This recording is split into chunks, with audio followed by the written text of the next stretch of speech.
यह कहानी महाभारत काल के उस समय की है जब श्री कृष्ण स्वयं महाभारत के युद्ध को नहीं रोक सके और तब इसके कारण महामुनि उत्तंक उन पर बहुत बड़े क्रोध हो गए।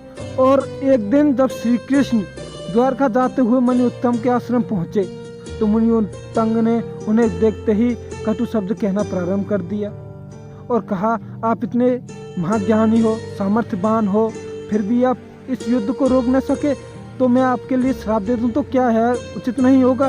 भगवान श्री कृष्ण हंसे और बोले, महामुनि, किसी को ज्ञान दिया जाए, समझाया बुझाया जाए और रास्ता दिखाया जाए तो भी वह विपरीत आचरण करे तो इसमें ज्ञान देने वाले का कोई दोष नहीं।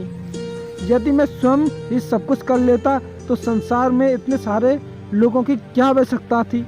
मुनि का क्रोध शांत न हुआ, लगता था वे श्राप देकर ही मानेंगे। तब भगवान श्री कृष्ण ने अपना विराट रूप दिखाकर कहा, महामुनि, मैंने आज तक किसी का अहित नहीं किया। निष्पाप व्यक्ति चट्टान की तरह दृढ़ होता है। आप श्राप देकर देख लो, मेरा कुछ नहीं बिगड़ेगा। हाँ, अगर आपको किसी वरदान की आवश्यकता हो तो हमसे मांग ले। उत्तंक ने कहा, तो फिर आप मुझे ऐसा वरदान दीजिए कि इस मरुस्थल में जल वृष्टि हो और यहाँ सर्वत्र हरा भरा हो जाए।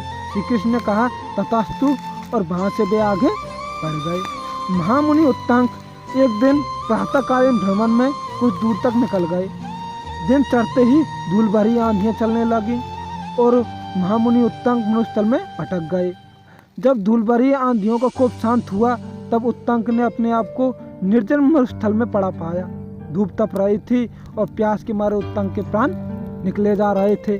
तभी महामुनि उत्तंक ने देखा, चमड़े के एक पात्र में जल लिए एक चांडाल सामने खड़ा है और पानी पिलाने के लिए कह रहा है। उत्तंक उद्यतित उठे और बिगड़ कर बोले, शूद्र, मेरे सामने से हट जा, नहीं तो अभिशाप देकर भस्म कर दूंगा। चांडाल होकर तू मुझे पानी पिलाने आया है। उसने साथ साथ श्री कृष्ण पर भी क्रोध आया।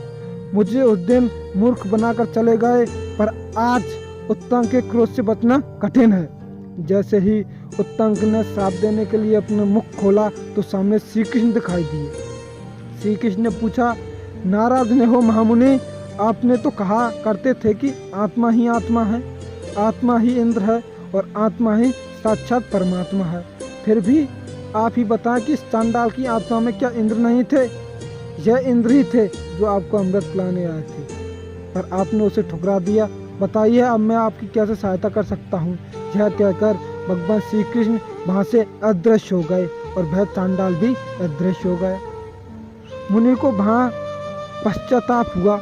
उन्होंने अनुभव किया कि जाति, कुल, योग्यता के अभिमान में डूबे हुए मेरे जैसे व्यक्तित्व ने शास्त्र ज्ञान के व्यावहारिक नहीं बनाया।